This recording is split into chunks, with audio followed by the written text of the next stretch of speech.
There was no like place where I felt like I fit.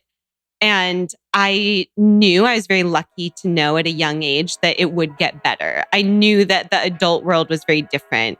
And I think because I was the only child, I knew a lot of adults. So I knew, oh, people get funnier, they get cooler. I don't have to, this is not the end of my life.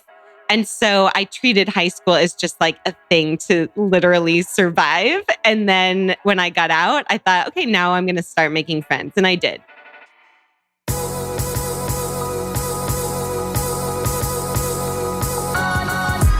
You're listening to the Almost 30 podcast, hosted by Krista Williams and Lindsay Simsick. Almost 30 started as a conversation about the transition from our 20s to our 30s.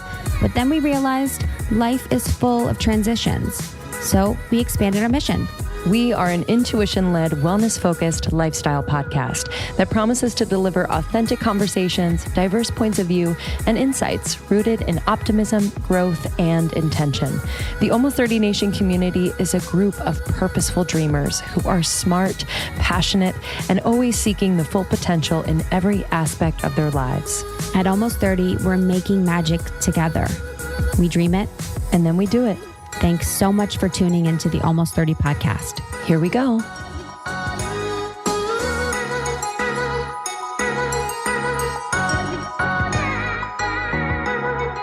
Welcome to Almost 30 podcast. We started during our transition from our 20s to our 30s, and now it's so much more than that. Mm-hmm. So we have events, retreats, merch coming up. Going to be doing all the things in 2020. And we are so grateful you're here. It truly means the world. And we're hopeful we can inspire you, entertain you, make you laugh.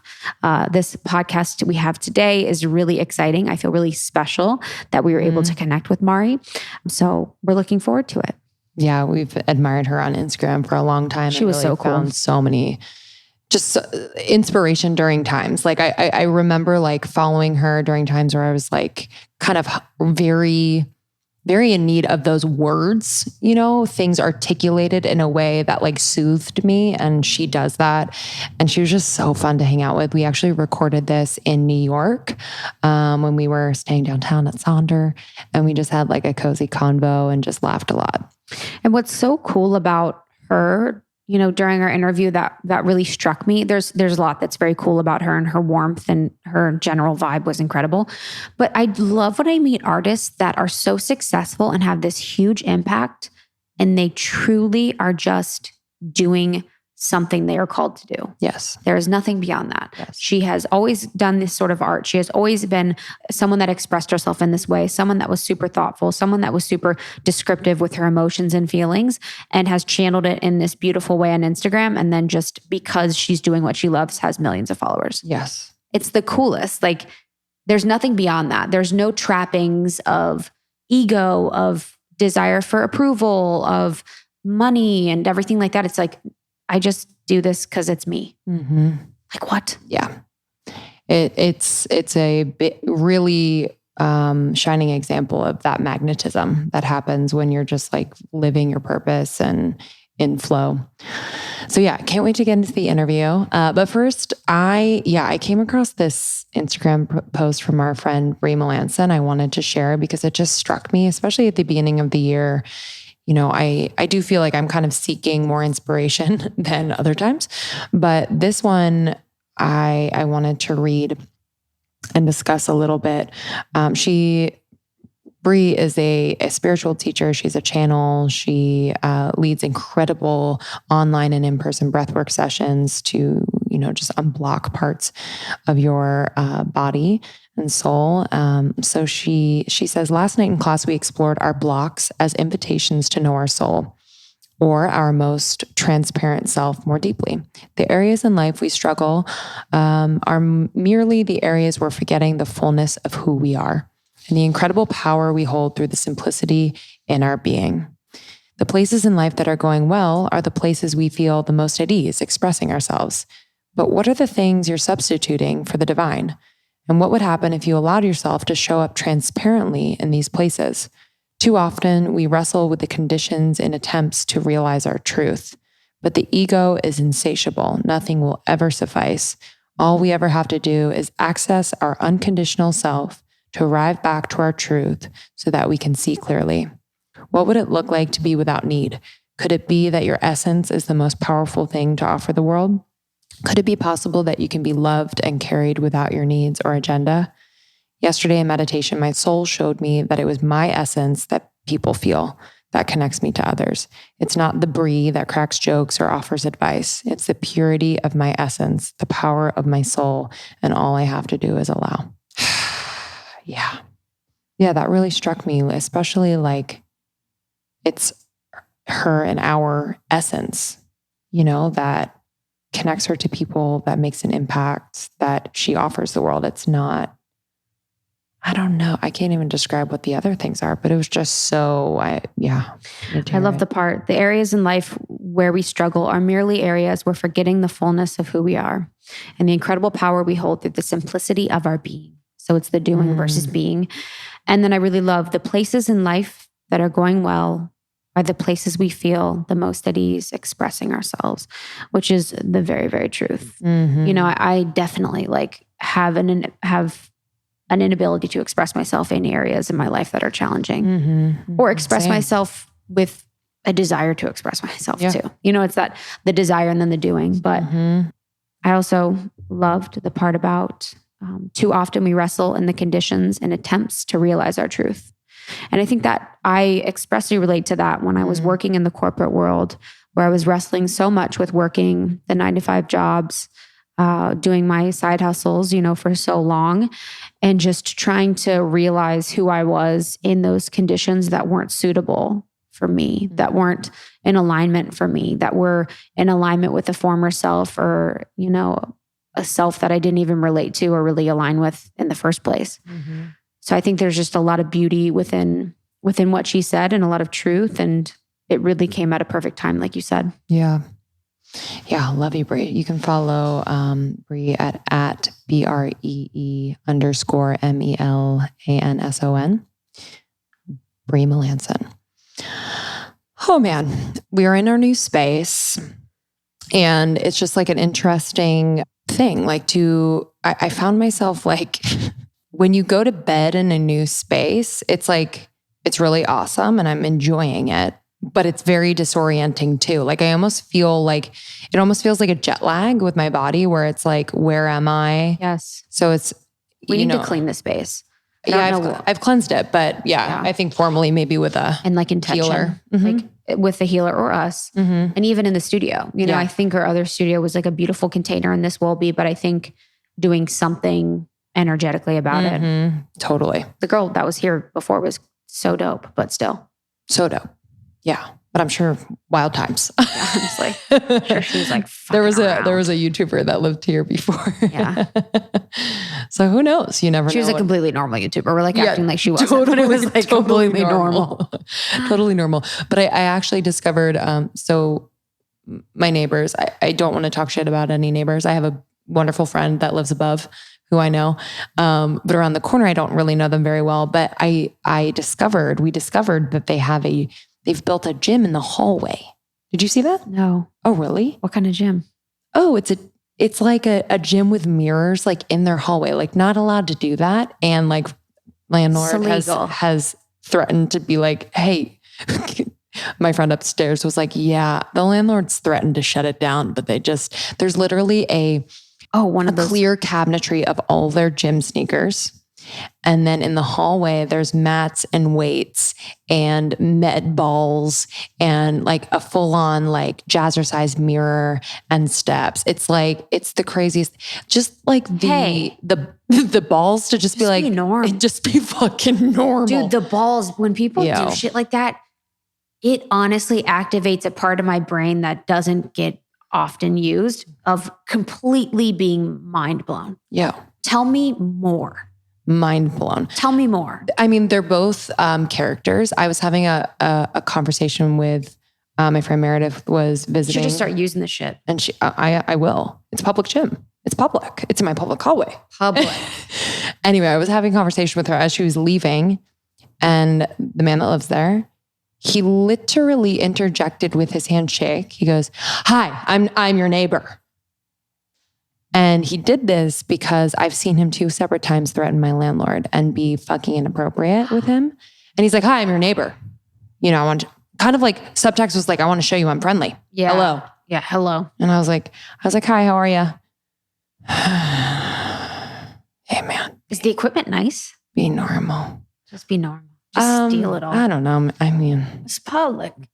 But it's like it has racks. There's like, it's crazy, but it's a hallway. This is not a room.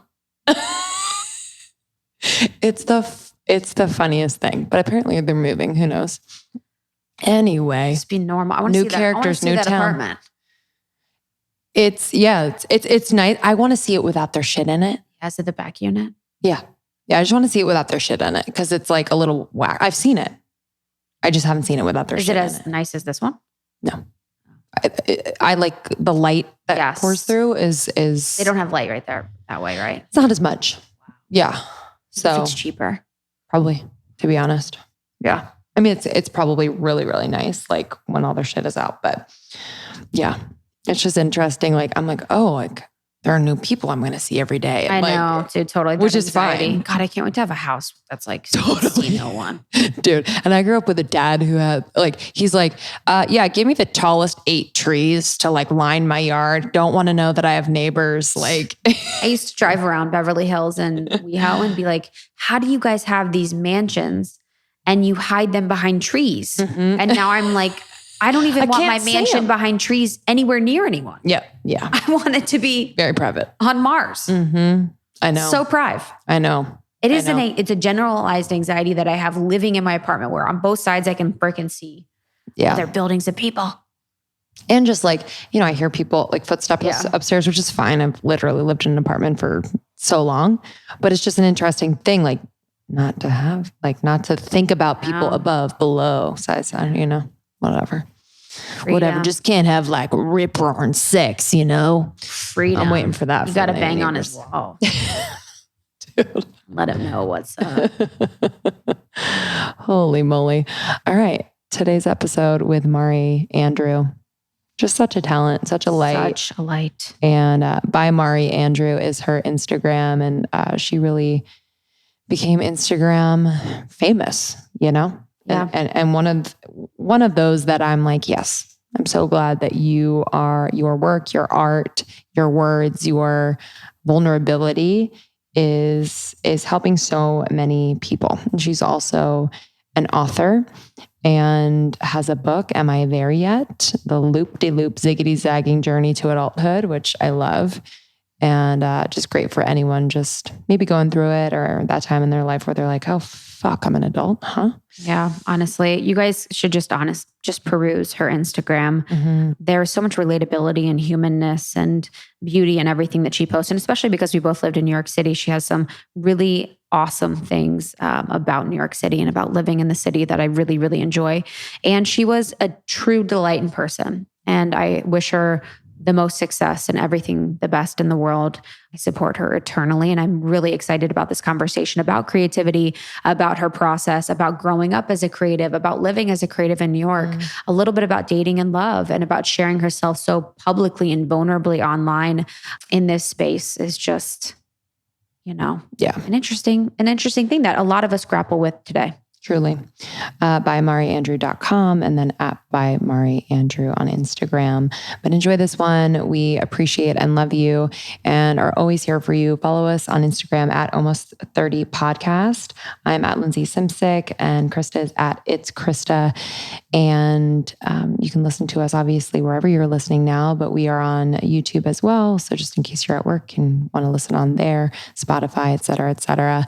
And we just relaunched Your Podcast Pro. Yahoo! We're so proud of it and just are so confident that if you want to start, grow, or monetize your podcast, you will be able to do so confidently and in a way that fucking shines.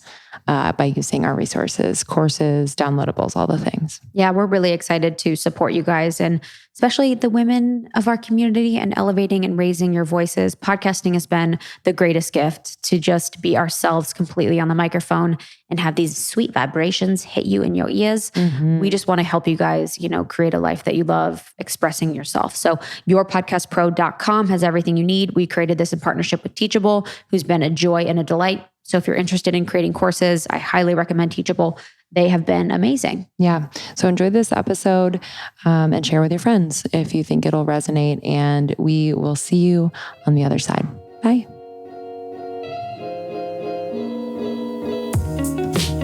This brand has been a lifesaver, especially for someone who doesn't order their contacts on time. Simple Contacts is the most convenient way to renew your contact lens prescription and reorder your brand of contact from anywhere. Literally in minutes. I did this on a recent trip because, your girl doesn't plan.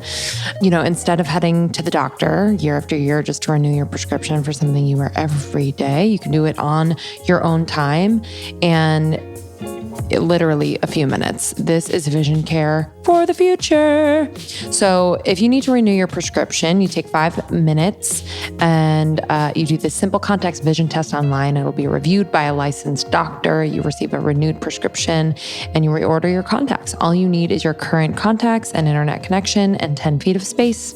And even if you're totally out of contacts, they've got an option for you too. And if you have an unexpired RX prescription and you need more contacts, just upload a photo of it or your doctor's information and order your lenses. They do all the hard work for you, take care of verifying, confirming your prescription, all that stuff. It's super convenient.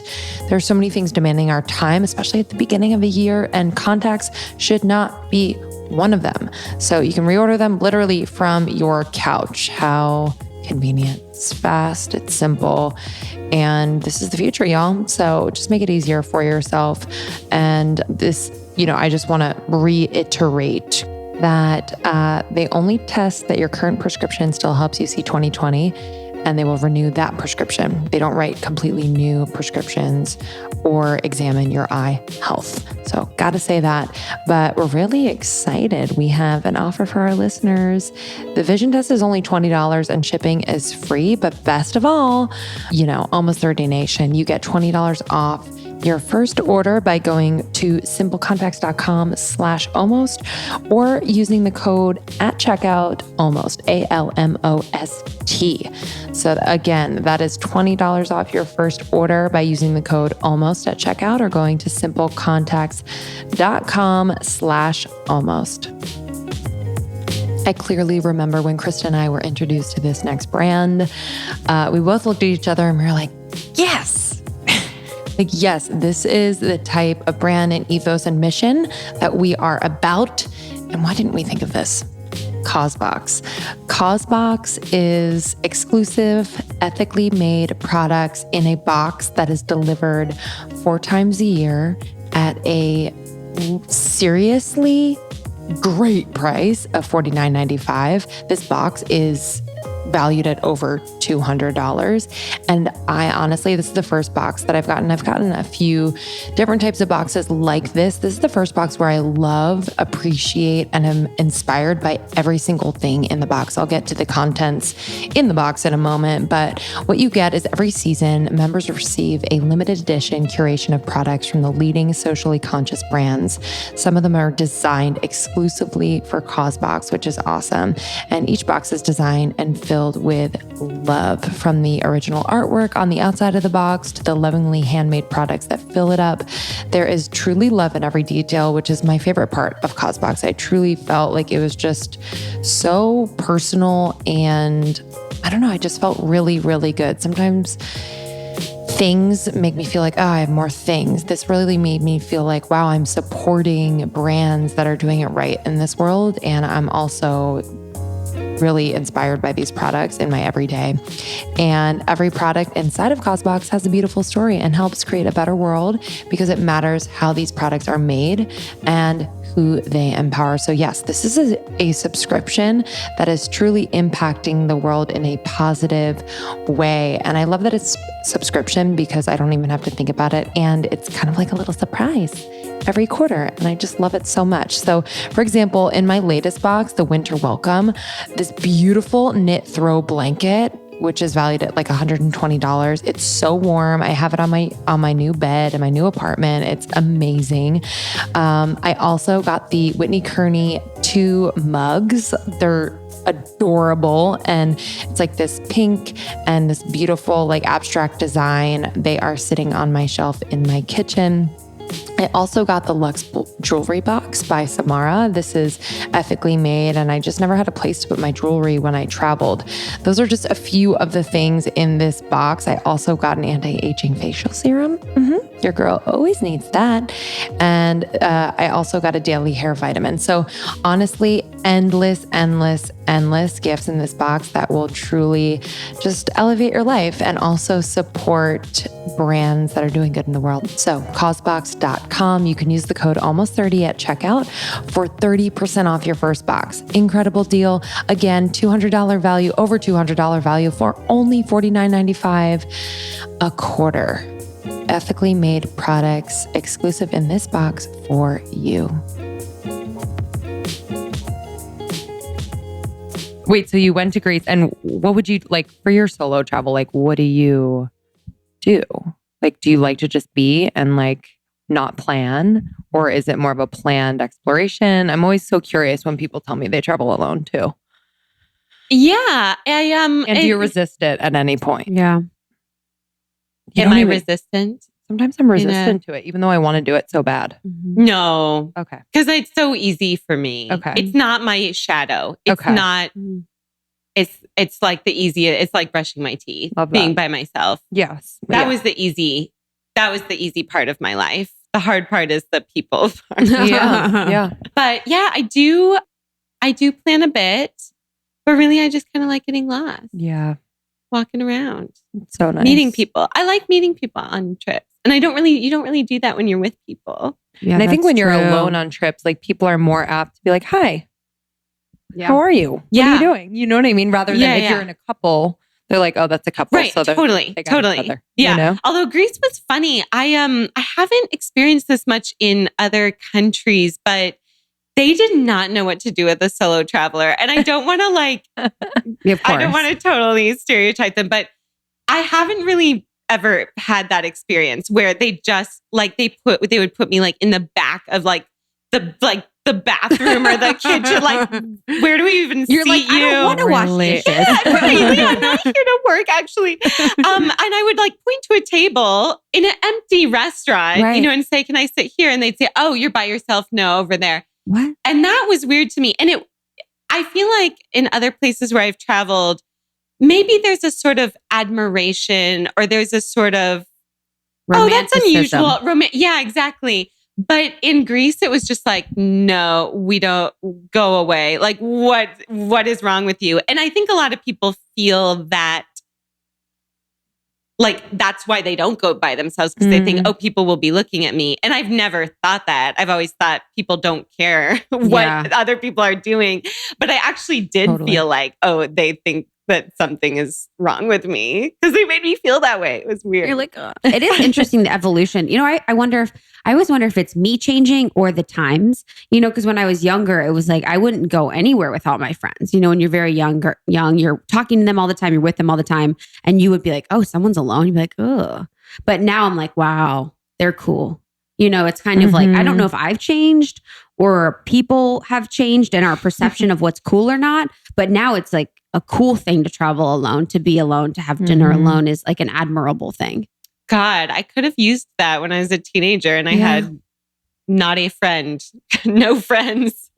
I could have used that coolness. That's the thing. I feel like that's what I learned to do earlier. And now I'm learning how to be with people. And now being by yourself is cool. So you're like, oh, hey. I was doing this. I want to go back. I want to go back. Yeah. Where did you grow up? And you said you didn't have friends, which could be true or not. But what was that experience like? Yeah, I grew up in Seattle. I grew up with a single mom, and me. Very Gilmore Girls, although she was older, so we didn't have such a fun, close, friendly relationship, but a very, very intimate one, and sort of more like roommates than mom and daughter in a lot of ways. And, I say a lot that I didn't have friends. And I feel like people who listen to me say that, who actually know, might be offended by that. But I certainly, they sort of came in and out of my life. I would say in high school, I really didn't. Yeah. And I had my mom, and I had books and movies and comedy and music and things that I really attached to. But I just didn't feel like I fit in anywhere. And I think my experience would be a little different now. We have the internet. We have a lot of representation, thank God. But at the time, I was going to high school in the early 2000s when it was like cheerleaders and goths and like punks who I would have loved to be a part of. But I wasn't like punky enough. I wasn't gothy enough. I certainly was not popular enough. There was no like place where I felt like I fit. And I knew, I was very lucky to know at a young age that it would get better. I knew that the adult world was very different.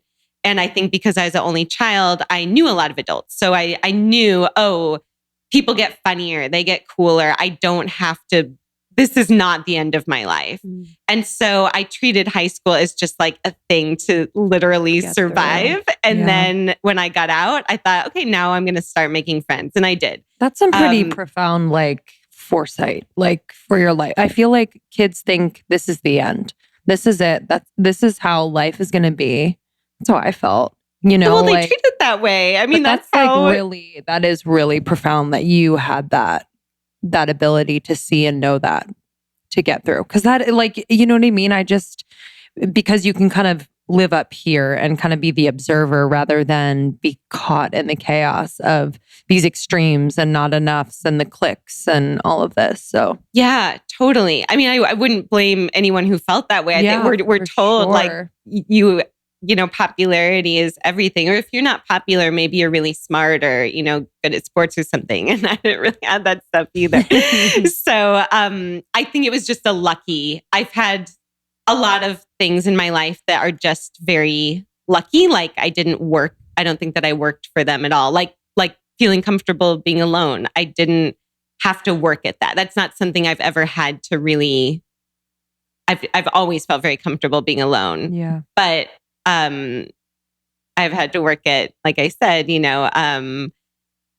building relationships and sustaining friendships and that kind of thing, and opening myself up to other people has been the harder challenge. But yeah, I was very lucky to have that foresight and to know there was a whole outside world and other cities waiting for me. I also didn't really feel like I fit in Seattle. So I was lucky to watch a lot of TV and know that New York existed and know that, people were different in other places, and I'd find them, and I did. Yeah. It's so funny too that, you work on not being comfortable with relationships and expressing yourself and being vulnerable, but your work is that. And your work makes people feel very connected to you. I mean, whenever I see your like little writing, I'm like, I feel a person. It's very, very intricate, and it's very, I do want to get into this more with your story too, but there's something about your work that like, I'm like, how do you manage to capture these things that are fleeting for other people? Like there's a presence and an observation of things that you capture that touch people that manage to fly by most people. Oh, that's so nice. It's true. Thank you. I really appreciate that. What do you think? Where do you think that comes from? Is it come from being an only child with a single mom who had to really use her imagination?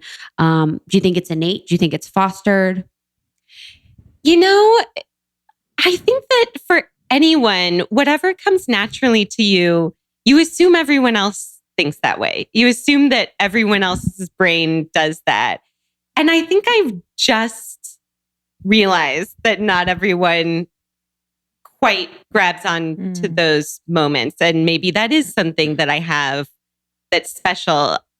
I don't know. I'm still learning, what I'm actually good at.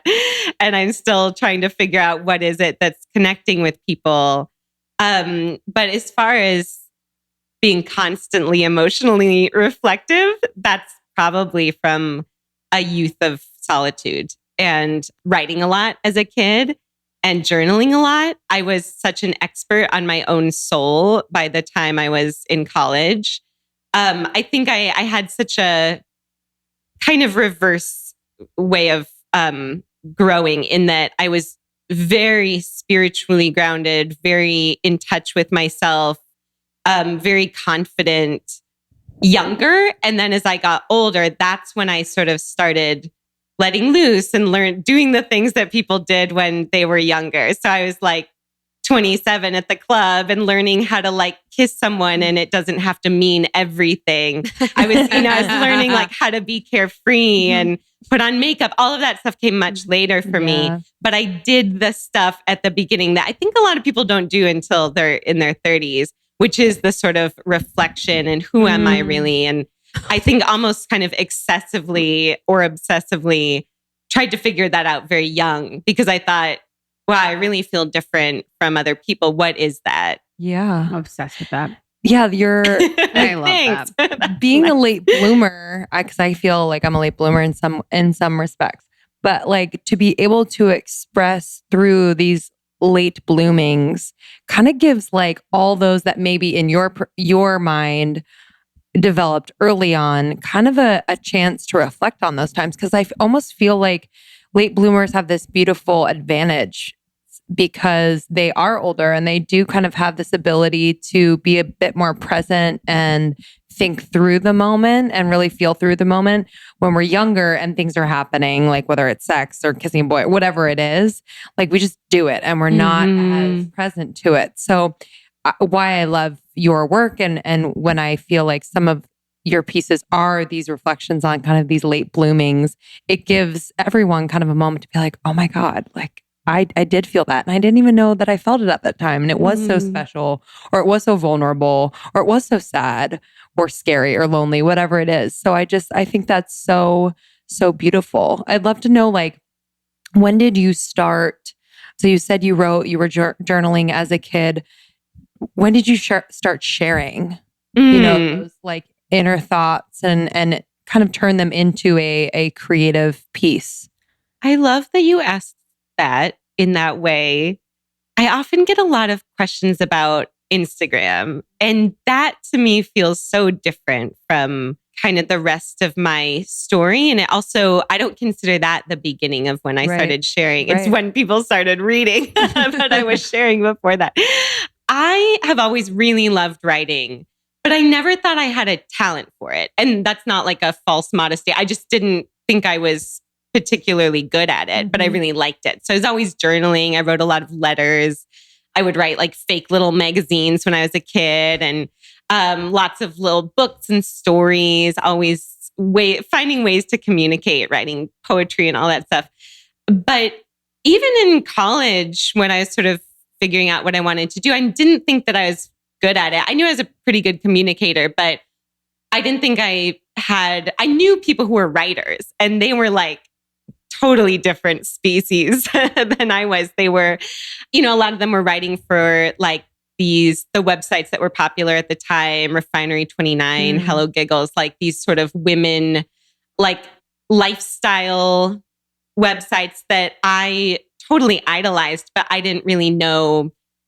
Even at 23, I felt too old to start like writing for them because everyone had started so much younger. And I just didn't really know, again, like where my place would be. If I wanted to be a writer, what kind? Like what was I going to write about? I was just reading some of my high school journals. I was thinking about that. God, if you could find those, were they amazing?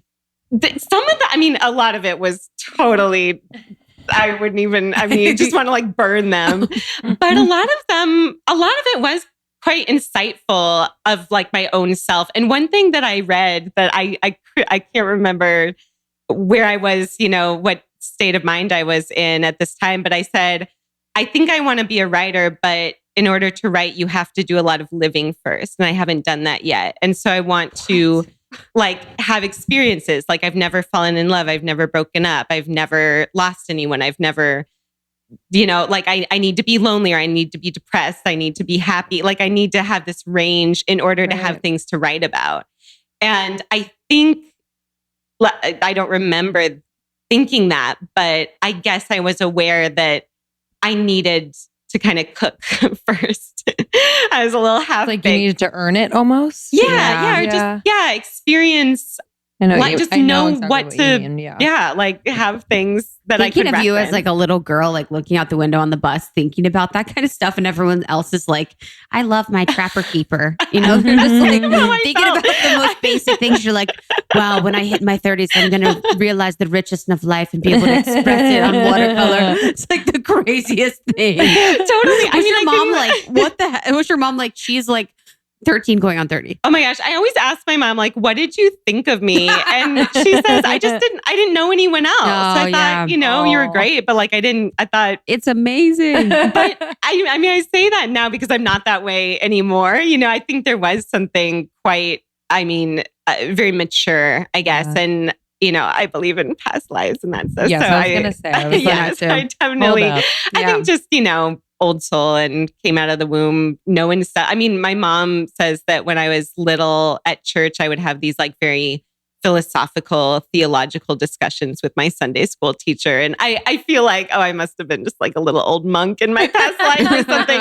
But then since then I've gotten a lot more lighthearted. So now that girl who I'm talking about, I don't have those revelations anymore. So she had all the insight, and now I'm the one on the bus, just like, up in the clouds listening to Taylor Swift. So, I always liked writing.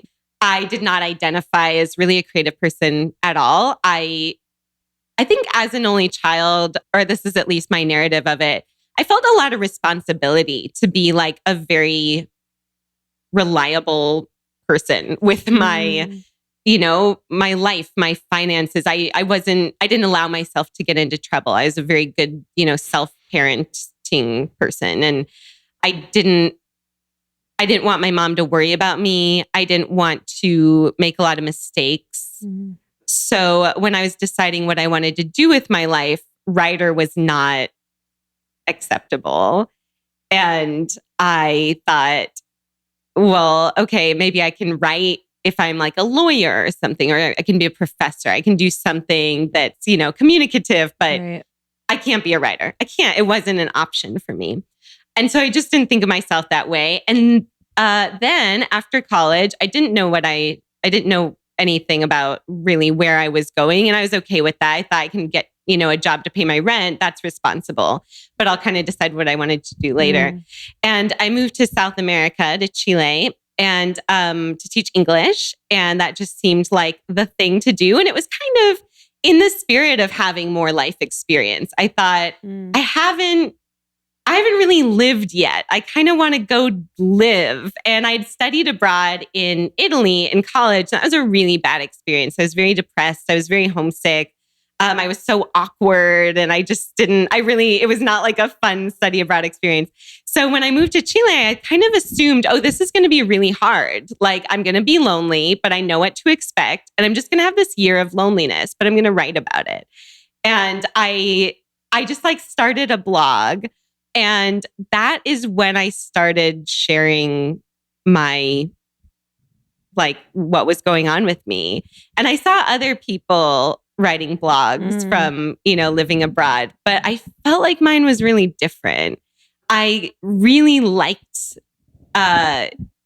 putting together sort of observations with general sentiments. And I would think of something. I remember like walking around Santiago, and I would think of something and just like kind of a random thought or observation. And then I'd see something else and I would connect them. And I realized I had this kind of gift in my brain for being able to put things together and think about things in sort of a different way. And I realized I really liked metaphors, and I liked talking about my emotional experience. I wasn't just saying what I did, but I was saying how I felt about it and kind of what it meant in the grand scheme of my life and in life in general. And I just loved doing that. And I started getting a lot of really great feedback. And again, like, didn't take a writing class in college. So I didn't think that was going to be my story. But people started telling me, you're a really good writer. And I never really felt like I was that good at anything in particular. I didn't have like that one passion. Right. And so when people started telling me that, it was like learning a totally new side of myself. And I think that's probably when I realized I did have something. I did have a talent, but how was I going to use it? So the sharing became important to me because I was able to connect with people and I liked getting feedback. Anyone would like that. And I liked when people would say, oh, I look forward to what you're writing. And I liked that people were thinking about things differently because of what I was writing. So that became something I definitely wanted to keep doing. I just sort of didn't know how after that. Yeah. And then from there, so you were teaching in Santiago, and then did you come back to New York, or did you go back to Seattle? Oh my gosh, or what was New York was not even a twinkle in my eye. So I grew up in Seattle. I went to school in Chicago, which to me was sort of like inching toward New York. No, it was a really small school. Yeah. No one's ever heard of it. And it was a great experience. Love it. Shout out to North Park University. But so I left. And then I came back to Chicago. I was a barista for a really long time and I was still blogging and I really loved blogging. And I had a small following, but they were like into it. And that made me feel so good. And this whole time, I'm kind of inching toward my mid-20s and I just kept feeling like, all right, I'm getting farther and farther away from like my ability to be a creative person because they're all so young. And I just felt like I'm getting ancient over here. I'm 25 and I don't know what I'm doing. And how can I kind of want to be a writer. I'm liking this writing thing, but what would I write about? Like, what am I going to like? I thought, well, I like music. I could be a music writer, or I could be a journalist or something. And just nothing was really making sense. And it's so funny because I was writing about myself and that was the thing I was really good at. But I thought, well, I'm not like interesting enough to write about myself full time. Like who's going to want to read that? I still wonder, but let us decide that. I know. So as a barista too, like you were just probably observing so many. Oh my gosh. It interactions is the and best people. Job for so cool. Any creative person or anyone. The service industry is so like abundant with inspiration. Abundant. I completely agree. Abundant. I credit so much to that job and just building that observant muscle. Yes. That was really important. Yes. And also just like learning how to be a good person to like, like the service to and anybody. Food industry. You're going to get not all walks of life, just different personalities that could be quite challenging to deal with. And you just, you build compassion in a weird way. Oh yeah, for sure. Empathy, all of that. Yeah. When you were in that, were you recognizing that, or were you having a hard time? Like as a barista, were you wanting to be somewhere else, or were you able to be present and recognize the beauty of the observations that you were cataloging? I did find beauty in it. I think I've always been good at appreciating things in my life, and I appreciated that, but it doesn't mean I wanted to be doing it. I mean, I appreciated the things it did give me, even in real time. I really did. I honestly cannot believe that early on in my exploration of, personal time with myself and sex with another person, that I was using lube that had chemicals in it. No, so bad. I literally shiver whenever I pass it in like the pharmacy. Gross. My life has been changed by Woo More Play. Woo More Play is an incredible lube with coconut oil. I honestly eat it as I use it. Don't think you're supposed to, but you can because there's no crap in it. They make incredible organic products that you can use in the bedroom. The coconut love oil is the star of the show. This increases arousal and pleasure, doubles as a massage oil. So you just rub it with your hands and it melts. It's amazing. You can also use your tongue. Just tip from the pros. It's delicious. As I said, it's safe to swallow. So no worries. Keeps, your private parts healthy and free from toxins. It has organic coconut oil, vanilla essence. So it tastes unreal and smells so good. It also has beeswax, which really helps your skin to remain soft and smooth and reduces inflammation. Sometimes I do get a little, inflamed. You know what I mean?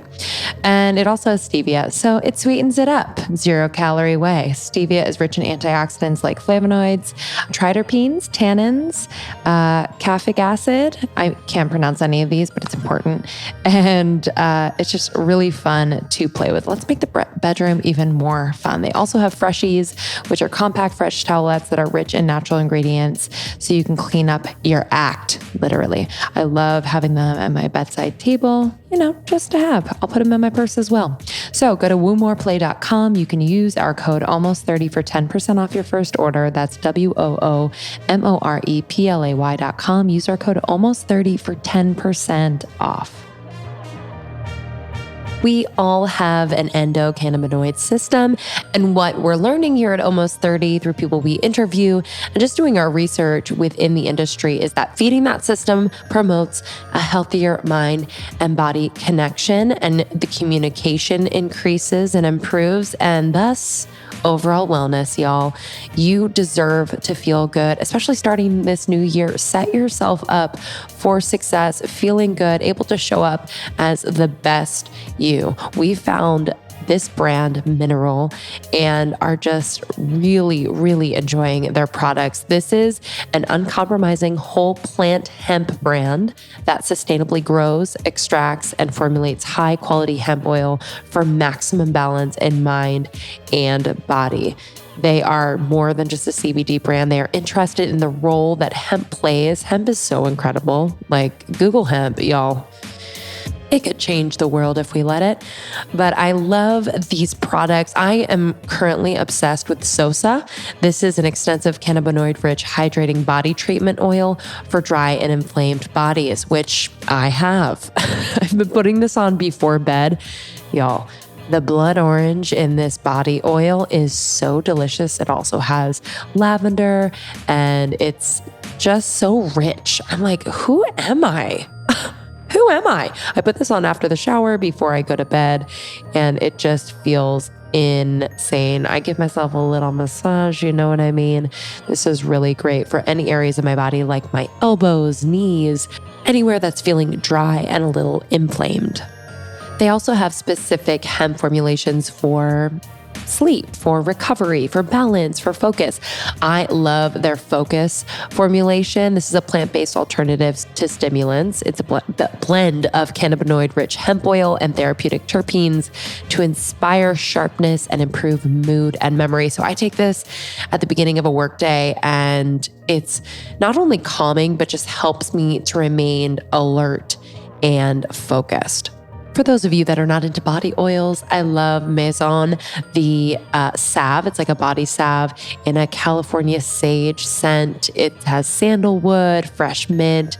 Holy moly. If you're looking to restore and revive sore muscles and tissue, this one is for you. So go to mineralhealth.co. That's MINERAL health.co. And we're super excited. You can use the code almost30 at checkout for 15% off your order. So that's mineralhealth.co. Use the code almost30 at checkout for 15% off your order. I think it was around 25. I sort of thought like, well, okay, a lot of my friends are starting office jobs, and a lot of my friends were just starting to sort of get this types of jobs they wanted. Like I had a friend who became a teacher, and I felt like, okay, people are kind of becoming actual people around me. And I'm blogging on whatever, Blogspot, and being a barista and not really making any money and feeling very scarce all the time. And meanwhile, the clock is ticking toward whatever I thought, and so yeah, I definitely wanted to be somewhere else, but I just didn't know how. I didn't know, like, I didn't know the steps. I didn't know who do I email or how do I refine what I actually want to do. Again, I just had no idea, like, should I start writing a book or should I start like pitching to, like blogs? Like, what should I do? And occasionally I would send something out and it would get rejected every time. And so I just kind of thought, like, I guess I'm not good at this. I guess I'll just write a book when I'm like 60. I guess I'll just like get life experience. So I started thinking, okay, what do I really want to do? And I thought about all kinds of careers that in hindsight makes sense for sort of what I was interested in. But if I were to tell you, I mean, it was such a hodgepodge. But yeah, I just had a really hard time refining that. And it took a couple more years before I was even in an office job that I liked. I worked at a boutique for a long time, which that was also great for my observation muscle. I moved to DC, which was a really hard city to be in my late 20s in. And everyone around me had a baller career and like a salary. I'd never had a salary. I'd had like $10 an hour like jobs. Yeah. But I'd never had a lot of these. I didn't go to work in the morning like everyone else. And I would cringe when people asked me what I did. I started saying I was a writer, but they'd ask like, what do you write? I'd say nothing. I'd say like, like, I can't hear you. What? Yeah.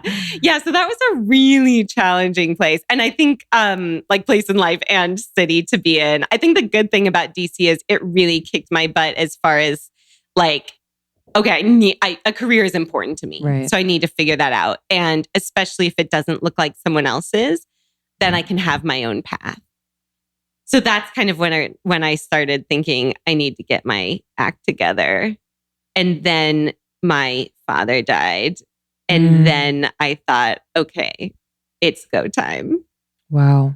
Did you have a relationship with him? No. Okay. No. We were estranged for 6 years before he died, which,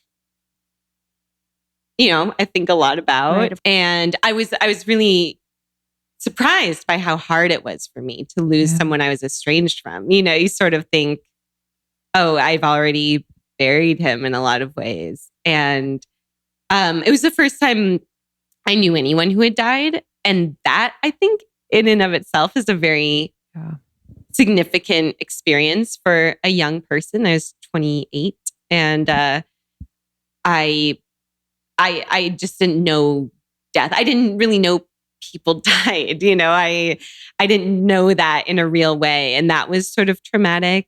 It was traumatic to have him die. And I was breaking up with someone at the same time. And I was feeling a lot of loss and I couldn't pinpoint, which was which. And that made me feel crazy.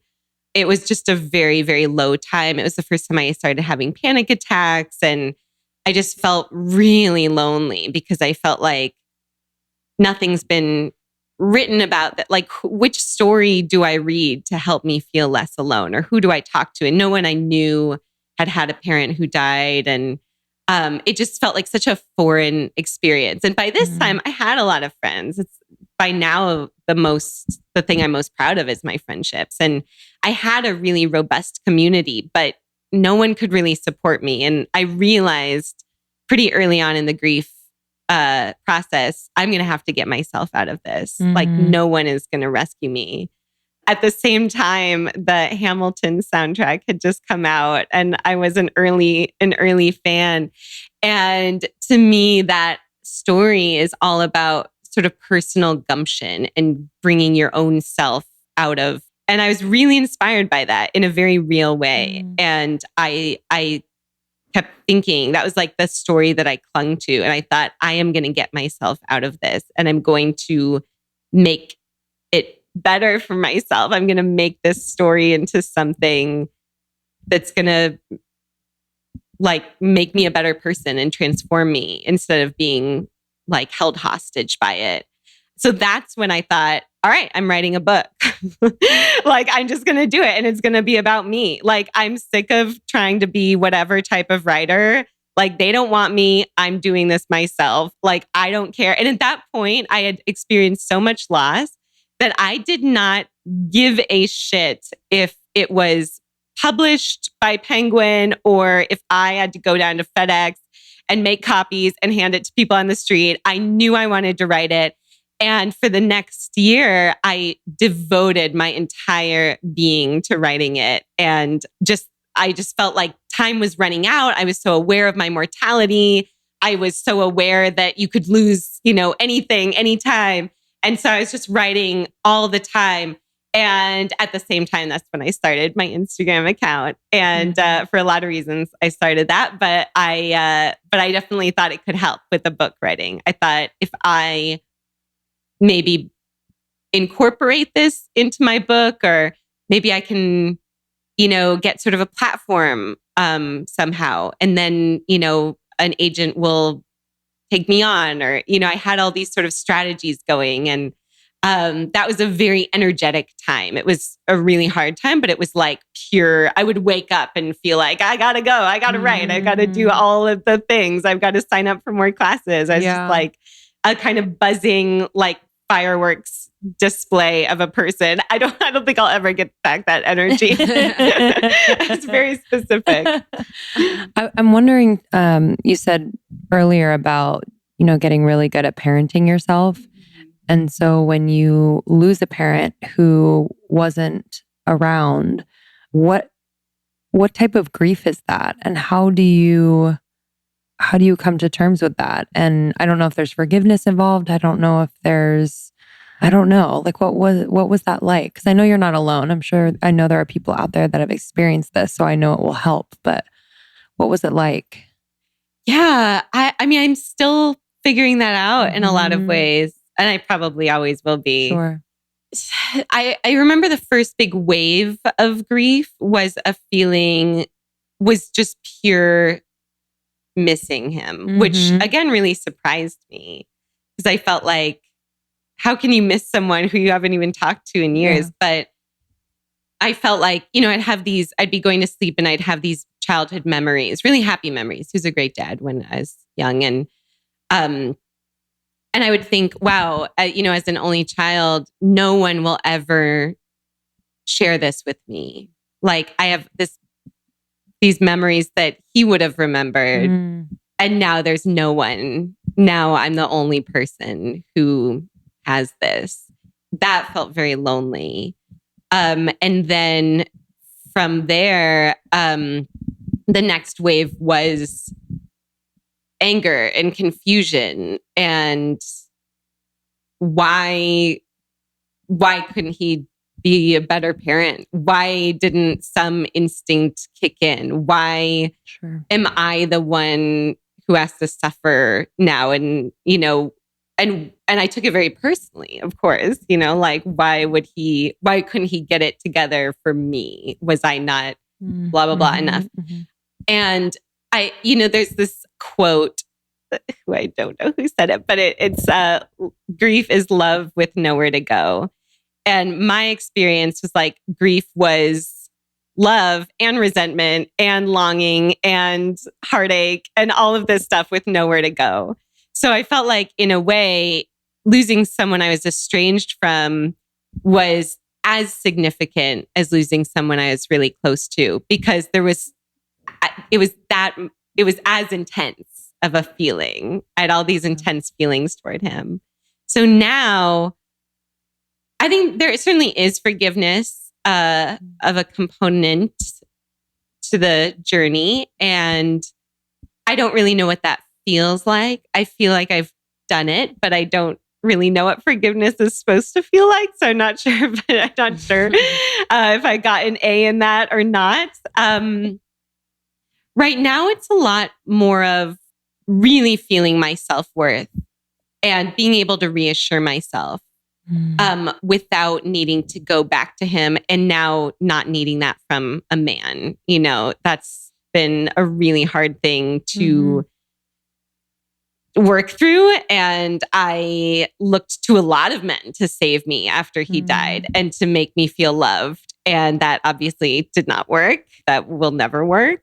And so right now, the self-parenting is all about really knowing my worth in such a real way that the actions of men don't affect it. Wow. And that's a full-time job. Truly. Wow. It's profound. Yeah, I do. The depth to which you shared the dating and relationship things is like, I mean, just gets me every time. You know, thanks. Truly, It's too much. it's so profound and it's just so beautiful. So I do want to talk about dating and relationships, and you know, so after your father died, you're in this space where you are dating men and having these experiences. Has it been hard in New York? Has it been hard as a creative? Has it been hard?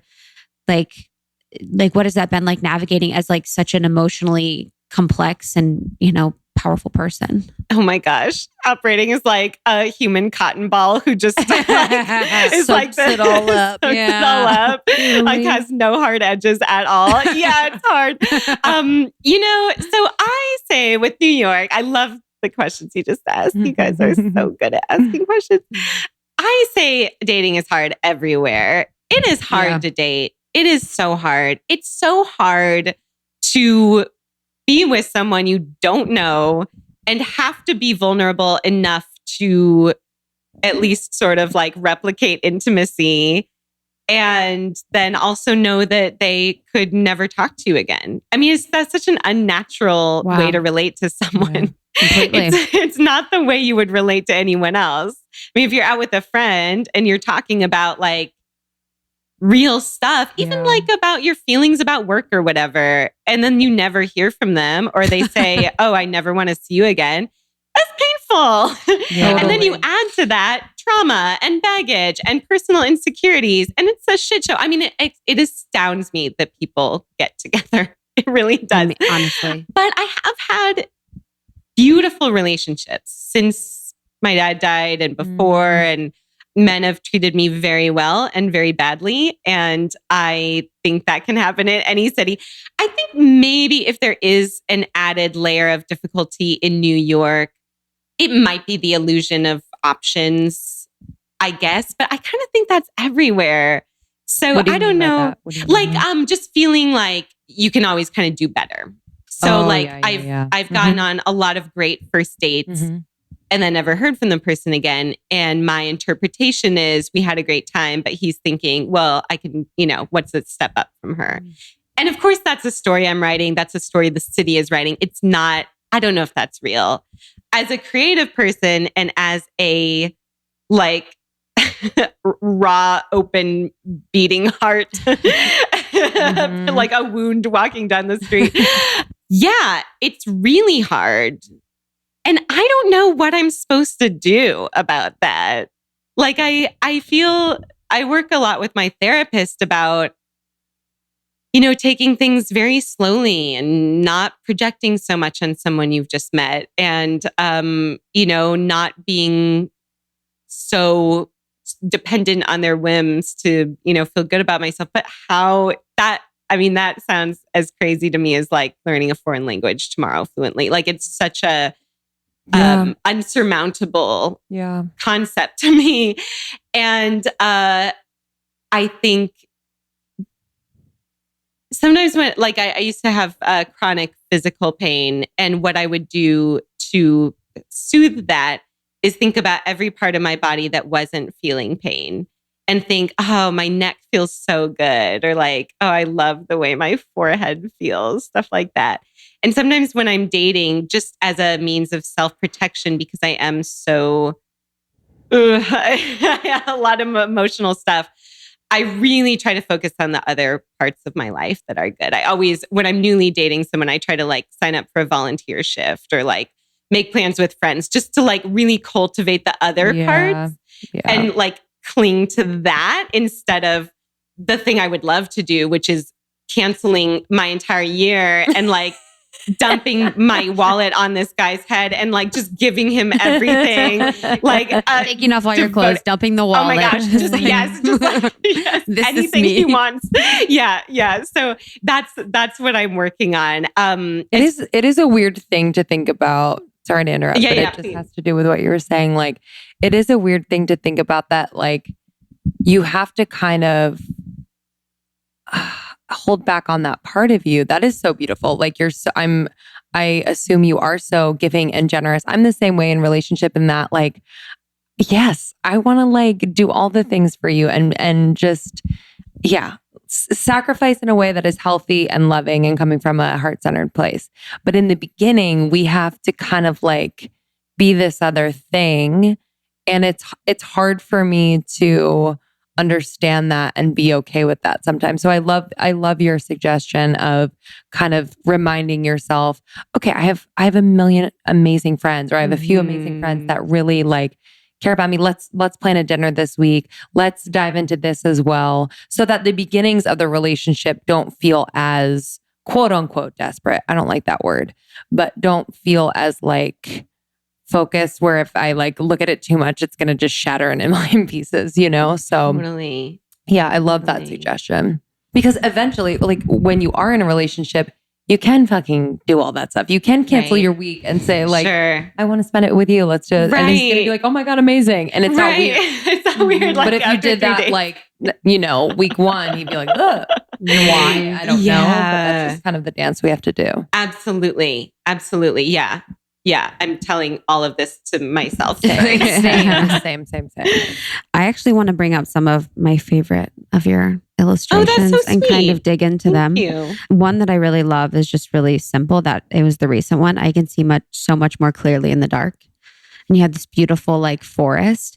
And I love that that's just so profound, because I feel like people are not in darkness or solitude enough and able to think very clearly for themselves without external stimulation or conversation or validation. So I'd love to hear like if you had an inspiration behind that, if you were meditating, or what that was like before you drew that. Ooh, I do that in the redwood. So I was literally in the dark. And I just remember thinking like, wow, in the literal dark, like I can see things about trees that I never see in the light. And I was thinking, you know, I'm a very melancholy person, and I'm very joyful. I'm very like I live in a lot of color and light, but I think I feel at home in melancholy. It's something that I know very well. It's a place where I feel safe. Like I've been here. I've you know, I know how to be here. And I think like a lot of creative people, I feel very creative in it. Yeah. And so sometimes when I feel like the lights are dim in my emotional state, and I'm feeling like a little disappointed or rejected or a little heartbroken, sometimes there are things about myself and things about the world that I can see so much more clearly than when I'm really happy. And I hate to like play into that sort of artist trope, but I think it's real, you know, like when I'm heartbroken and I walk down the street, I feel like I can literally see people's pain.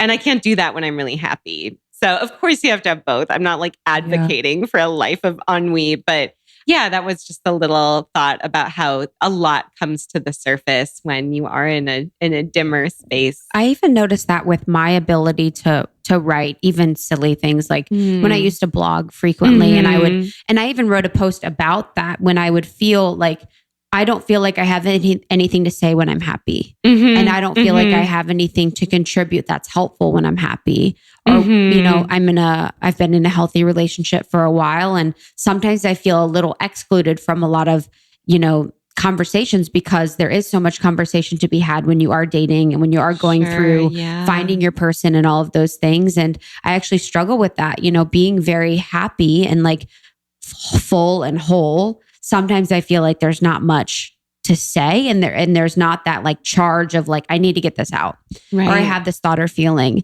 And I'm still working with that, like what that means, because I don't want that to be true, you know, and I don't know if I'm not allowing myself to express the joy and the good, because I'm afraid I'll be judged. I'm afraid I'll feel ashamed. I'm afraid it'll go away, and then I'll feel bad that, you know, it's just like, there's a lot there, but I completely relate to that. I so feel that. For sure. But, you know, we all have memories, and empathy is within our, you know, our emotional landscape, even when we're really happy. And yeah, I totally get that. I feel that way about career sometimes. So yeah, I relate to that for sure.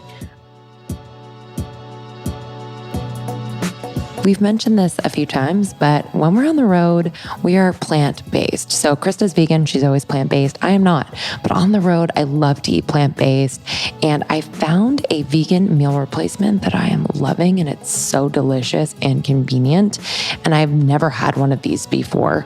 And it just came in really handy when we were, running from meetings to recordings to shows. And I just felt so satiated. I felt so good, just healthy. And I was able to focus on what I needed to do. So the meal replacement itself is called Gemini, and it is a product under this incredible company called Unico. And I love Unico because they are delivering thoughtful, transparent products to their customers to help them live their best life. And for me, that transparency is so important because the supplement industry, holy moly, y'all. I mean, I go into like a store and I read the label and it's like proprietary blend. What does that mean? What is in there? And so, Unico is really founded on the principle that they are going to depart from the deceptive marketing, dangerous formulas, and lack of quality and imagination that has plagued the supplement industry for so long. And so they are here to be honest. They are here to be safe, effective, and responsible as a supplement company. And I'm just so about that. But more about the Gemini product itself. Whoa. Okay. First of all, the packaging is gorgeous. I'll just say that. But this meal replacement shake has 16 grams of protein from 3 organic vegan protein sources. And I love it pre or post workout, usually post workout. And it comes in 3 different flavors: Wild Berry Dreams, Cosmic Chocolate, and Haley's Vanilla. And so this isn't just for post-workout. You can refuel at work or on the go. It's really incredible. It also has 14 superfoods like organic spinach, acai, and ashwagandha. And it's gluten-free, dairy-free, soy-free, and contains 0 artificial ingredients, which is just incredible. So I'd love for you to try. Let me know how you like it. I love bringing this on the road. It is a staple for me. So you can go to uniconutrition.com. That's UNICO nutrition.com and use the code almost30 at checkout to get 29% off and free 2-day shipping. So this is perfect to start off the new year. You can go to uniconutrition.com, use the code almost30 at checkout for 29% off and free 2-day shipping. So excited to continue chatting with you guys about Rael. This is a woman-founded company centered around quality, performance, and convenience. And as a brand, their vision is to empower and inform women with safer, healthier alternatives for their bodies. So not only do they have holistic feminine care products like organic cotton pads and tampons, and a line of period beauty, which includes facial sheet masks and their best-selling acne healing patches. They also just came out with incredible skincare. And I wanted to highlight 2 products that I'm using right now that I am absolutely loving. I've been getting a lot of questions about my skin. You know, my skin journey hasn't been perfect, but I am on the up and up. And the first product is their Good Chemistry Advanced Antioxidant Serum. And this is a really potent serum that is highly concentrated with a powerful blend of fullerene and H3O, which is hyaluronic acid complex, which deeply hydrates and enhances my skin's natural radiance, revealing fresher, healthier looking skin. Fullerene, I was like, what the heck is fullerene? And this is a powerful antioxidant with 172 times the potency of vitamin C. What?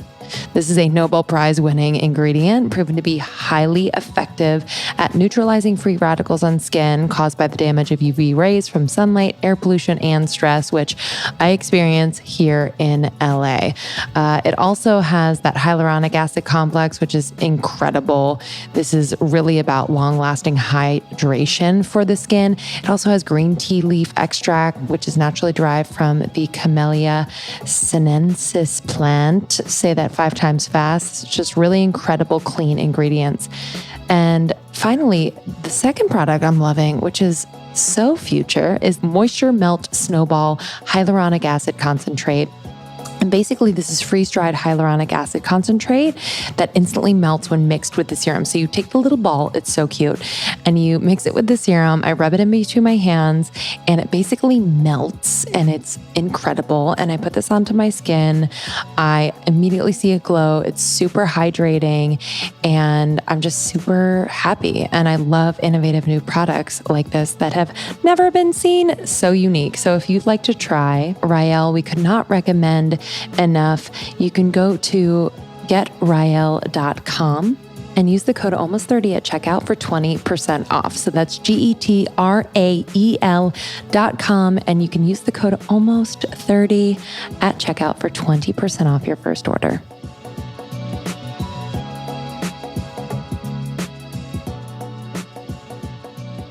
There was one I loved on dealing with the less pleasant parts of living in a big city. And this was like an illustration, just series that you did. And the first one, when I'm irritated by a siren, I think about times when I've been in an ambulance or needed a fire truck and how grateful I was when they showed up quickly.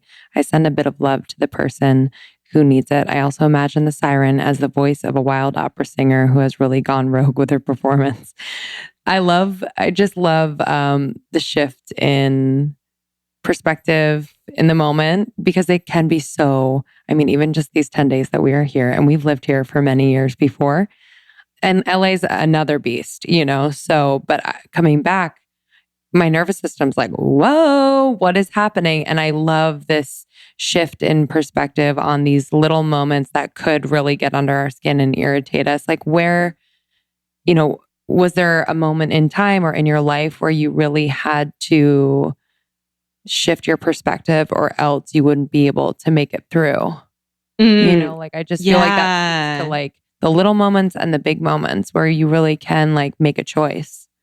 That's a great, very succinct way of saying that. Yeah, totally. I think there are so many times in our lives where you have to shift, or that's survival. You have to. And I'm not going to move away from New York because I don't like the sirens. I'm just not. Mm-hmm. Someone told me the other day I should move from New York because like dating is better. And it's like, no, I want to live here. Like, like how is that That's hilarious. Move to Idaho. Right. Exactly. Exactly. And yeah, sirens are, I'm very sensitive, and my biggest sensitivity is sound stuff. And I just cannot stand it. And I still can't stand it. Even after writing that, I try, but it's really hard. But yeah, I think there's been so many times when I've been at a job, especially that, anyone would say, well, you should just quit. I read this all the time on Instagram, like quit your shitty job, but sometimes you just can't. I don't know what kind of funding these people have, honestly, but I have not been able ever in my life to just quit. In fact, I was forced to quit my last job so that I could write, because I wanted to keep it. I wanted to keep a steady paycheck, and I literally didn't have time for it anymore. But yeah, in those moments, you absolutely have to think, okay, how am I going to survive this? And a lot of it, for me, comes down to play and creativity. So imagining an opera singer, anything that can make you laugh, I think is key to getting through something where you don't really have a choice. You have to stay there, or you've made the decision, and thinking, how can I have a more playful or creative experience? Right. I love that. I've been thinking about that just being here, when we are either on the subway or just walking around the streets and it's so busy. I'm like, this is a fascinating thing, that all these people from all these different places are all here and they're on the move to do what they want to do. And, even with the siren, it's like we've created this system, this social system to support people that are in need. And we all nod to the fact that we have to get out of the way, to support them going to the hospital or whatever. So when you think about things from that perspective and from the actuality of what's going on, your credit card's got stolen. It's we have this card that represents the money that we have. It's just thinking about things from the awe perspective is a really beautiful way to put it too. That. There's another one I talk about related to creativity, which you touched on so beautifully. A relationship with one's work, calling, vocation, creativity can feel as up and down as a romantic relationship and require as much focus and attention to maintain and flourish. If you are feeling out of love with your work, might I suggest, and you suggested some really beautiful ways to help flourish your creativity, like travel, like being alone, all of these things. How do you flourish your own? Wow, that's so. I don't remember writing that one at all, and I know it's funny when I was talking. I'm like, I wonder if she knows that I messed up the first part. No, it's yeah. I think I've been kind of having a dry spell the past few months, and I feel like that one was pretty recent, and I wrote those for myself. I mean, that's the thing that we sort of touched on earlier is I write all of this for myself. So it doesn't feel like I'm saying it to a lot of people. It feels like I'm talking their notes to my own self. And that one, I think that was after a conversation I had with a friend who was talking about sort of the difference between like work and calling. And you're going to have plenty of jobs you don't like, even in a career you really like. I mean, I do a lot of jobs for money that I don't love. I don't make money from Instagram, so I have to do it, other ways. Yeah. And sometimes my work feels like I don't want to do it, or I'm having kind of a weird relationship with it, or I'm just not really like into it. I'm not inspired. I don't feel like coloring something today. I don't feel like taking out my paints. And so I try to think of it in terms of calling instead. And what is really my calling? My friend, Noor Tagore, you might be familiar with her, says that I don't know if she uses the word calling, but she said like your sort of purpose is the intersection of the gifts you bring to the world and what breaks your heart, or, the suffering that you see. And to me, the number one thing that gets on my heart is loneliness, people's loneliness. And so I feel like, all right, I think my gifts are probably emotional intelligence and being able to write about that. How can I serve lonely people? And when I think about it in that overarching sense, like the higher purpose, instead of like, what do I have to do today? Or am I going to get something on Instagram today? That's certainly an easier place to work from. And I try to kind of communicate with my calling. I call her Helen. And I say, Helen, can you like help me out a little bit? Because I want to like serve you. Yeah. And that might not be through Instagram today. Maybe that's through a conversation. Like, that can come in so many different ways. It doesn't have to be so dependent on the actual thing I'm doing now. But as far as what inspires me or helps me to kind of get out of that creative block when I'm there is looking for the higher purpose, and then just always coming back to how do I feel exactly right now? If I'm not inspired, write about being not inspired. That's going to help someone. So that's my little tool, but it's not. That's it's beautiful. Not it's really good for, I think a lot of people that are creative are in a space because they see what you're doing and they probably think that you sit on your floor all day and are just like feeling and painting. And it is so important that they know that a lot of it is really beautiful, but a lot of it is really mundane. I think I definitely relate with that with us. People look at what we're doing, which is my dream. It's the greatest gift. And not, 80% of it is beautiful, but there is parts where we're doing our taxes. We're having hard conversations. We're doing things that aren't fun and aren't glamorous. And I think that with every profession or whatever it is you're calling, that there is that piece of it, that isn't always joyful. And the ebbs and flows of it is really important. And we actually had a conversation with Elisa Vitti on hormones and how your cycle, the women's cycle, is actually also related to creativity. So there are pieces and periods in time in the month where you're more creative than others. And so being akin to that flow and letting it be what it is, not judging it, respecting it, knowing it'll come back. And I think that's something that, I hope people are recognizing and shifting. It's not always going to be 100. It's going to ebb and flow just like we do. I love that. And yeah, if you do believe in sort of a calling or a purpose, it's not going to fail you. You might not feel inspired for a couple of weeks. That's totally normal. But yeah, and I love that idea of flow as well and not making it so rigid. I have a lot of people, of course, not just for money, but just people who email me and say, can you make one about blah, blah, blah.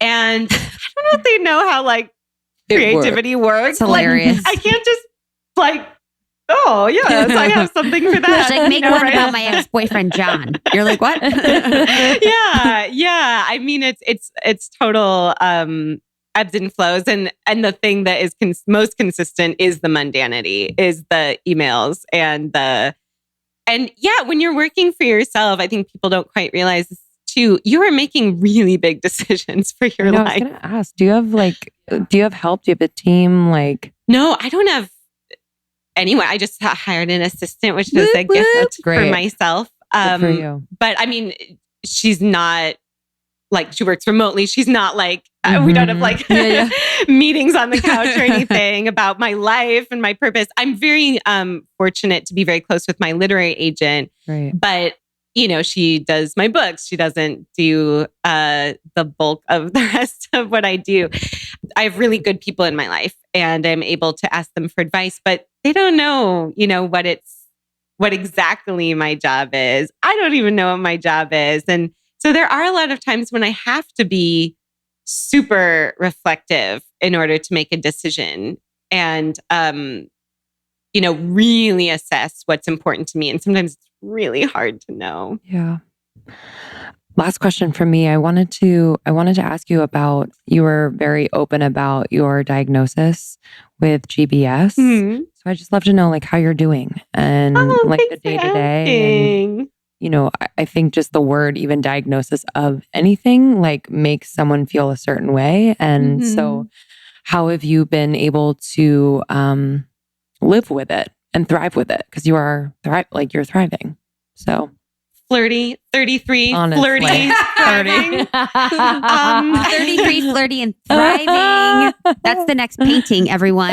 Yes. Oh my gosh. Never heard it before. I never heard of that. It's not plagiarism at all. Thank you for asking that. You know, it's like a one-time disease. Mm-hmm. It's a kind of interesting thing. Yeah, I don't know much about it, so I'd love. It's like a C-list disease. Like no one knows about it. It's like who is she? Doesn't get into the club. Exactly. Okay. Yep. But it's like a sudden. It comes on very suddenly. It's your immune system attacks your nerves and destroys part of them. And so I was paralyzed for the better part of a month, and then recovery from that was took a few months. And the weird thing about recovery is that you don't know when it's done. So I just I just gave a TED Talk about this, and I've been writing about this for my next book. I think recovery is way harder than actually being sick, because being sick, like being in the hospital, I kind of knew what the deal was. I knew I was in the hospital. I knew I couldn't move my legs or my hands. People knew how to support me in a very tangible way. But recovery from that, when I was learning how to walk again, I was learning how to kind of move again, which took a few months. That was much lonelier and much harder because I felt like I had to be better. Now I would say I'm fully recovered, but then there are times when I get really, really tired. And I think, is this 33, flirty and thriving? Or is this recovery from a very significant autoimmune disease? And then, of course, there's the emotional recovery, which haunts me all the time. The survivor's guilt is really big for me, and the loss of trust in my body, and the kind of, I feel like I went to a very dark place that not a lot of people see. Yeah. And I feel like a door was opened to me that I was able to keep closed for a long time. And now I know what's behind that. And that haunts me. But like anything, I try to take those fears and give them back in a more beautiful way. But yeah, it was trauma and I'm still really tired all the time and I got to figure that out. But yeah, otherwise, I think mostly recovered. I can't point my toes though. Yeah. No. It's annoying. I do ballet, so it's like actually, it Yeah. actually affects I my life. love that. Wow. What are your signs? Do you know, like, what are your My signs? sun Yeah. sign? And like moon. Libra, Leo. No way. Okay. Do you know your yeah. human design? That's the one with like a number. There's like an That one's equation, right? Enneagram. And then human design, I wonder if she seems like a reflector. I know. I was good. You I know. know, we'll get you tested. Okay. We'll All get right. you tested, Great. honey. Yeah. Yeah. Perfect. Just because it's like you're shown these experiences because you're able to like transmute them into like something that's so beautiful for humanity. Oh, You know? gosh, Mhm. what True, a it's true. sweet thing to say. Mhm. Thank you. I as my last question, I wanted to talk about, we were talking about next year and we were both kind of agreeing to the sentiment that we want to really just be more discerning and we want to be more clear next year. And we want to have like, this year was the year of doing, and next year, how are you feeling? Like what do you have planned? How are you going to enact having boundaries and being more discerning? Asking selfishly. Like, what do we do? What do we do? Honestly. Oh my gosh. This is Yes. the first time I'm sitting on a couch in a year. So I know, honestly. help. I'm not gonna move. I love that question. I have all kinds of ideas. So I have been super introspective the past couple years, and this year was introspective career-wise. I've been trying a lot of things, been speaking in a lot of different situations, led a couple of retreats, and tried kind of everything. And now I'm a lot more sure, at least. I'm not sure about my direction, but I'm sure about what I like and what I don't, which is so valuable. So there's that. So I'm coming in with a bit more clarity. My word for the year is energy, just doing things with more energy, you know, making the more energetic decision. And that means a lot of things. For me recently, I now have Instagram off my phone. I have someone who does it for me. Wow. And that was a boundary that Down with people that. are like shocked by in my circle. Like people, you know, they're like, well, what if you get a DM or what if you get a comment you want to, you know, and it's like, well, artists have been living without Instagram for a long time. I'm sure your DMs are it got kind and full. oh Kind that's of like kind because they're full of heartfelt sentiments and full. I bet there's a lot. yeah, totally. I mean, I'm so grateful for the feedback, but it's not, unless we're like sitting on a couch, it means so much to me that someone would take the time to write to me. But I know that it's a lot of projection.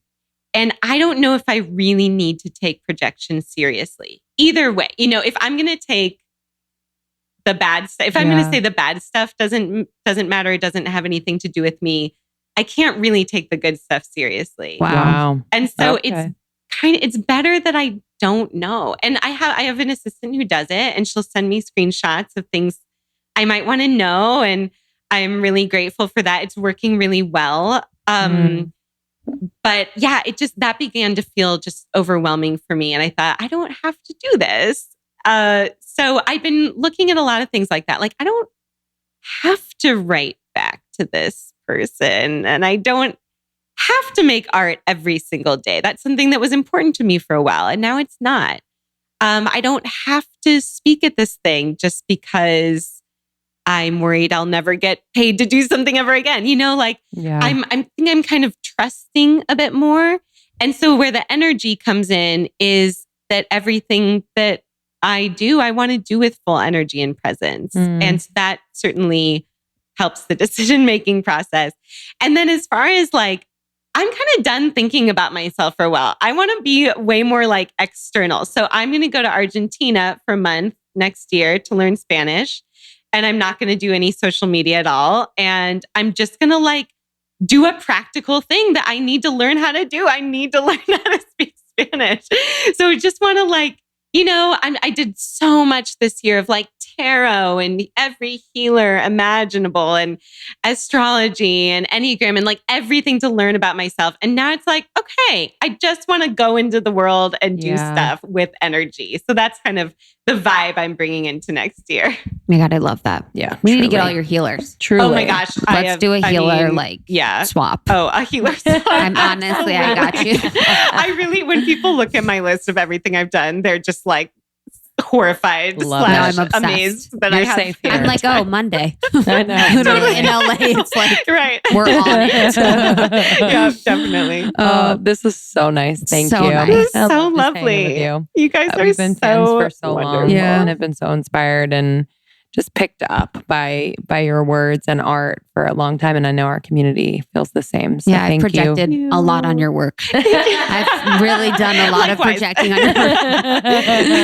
It's like every DM's from me. I'm like, where can our lovely listeners connect with you? Let's tell them about the book as well and your workbook, everything you have. So I'm on Instagram at by Mari Andrew. I wrote a book, came out last year called Am I There Yet?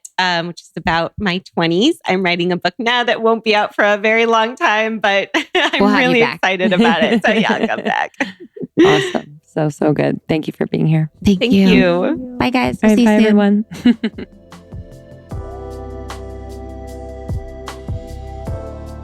Thanks so much, Mari. You can find more from Mari at by Mari Andrew on Instagram, www.bymariandrew.com. Her book, Am I There Yet? Is everywhere books are sold. Highly recommend. Thanks again. We loved hanging with you. And we have a new review from our community, and we're just always so grateful when you take the time to write a review. They're always so thoughtful, no matter how long or short. We appreciate it. And it really helps us to spread the word about the show, bring on guests that you love. And yeah, we're so grateful. Love the message and support. 5 stars. Every show I listen to, I feel joy and challenged all at once. Joy because of the support I feel listening, but also being a part of the community, and challenged to become a stronger woman because of the different perspectives. Shout out to my favorite episodes, 96, 97, and 272 for the newbies, or if you need some great ones to listen to. That's by Katie. Thank you. Thank you, sweet one. That means so much. That's the goal. That's the goal, baby. The fucking go. Yeah. And when you guys, just when you guys write reviews, even just giving us 5 stars really means a lot. Lindsay and I want to do this all for you. And like Lindsay says, in collaboration with you. So a little love goes a long way. And we'll see you at your Podcast Pro on tour. Almost30podcast.com for updates. We just added new wallpapers to the shop. So if you want beautiful on your phone wallpapers, they aren't like Almost 30 name logo. They're just beautiful from artists that we appreciate and love. This one's from Sage Glow Studio. So you can get those wallpapers at almost30podcast.com. Shop almost30podcast.com. Yeah. Thanks for listening. You're a joy and a pleasure to serve every day. And we love you. We'll see you soon. We love you. Goodbye. Bye.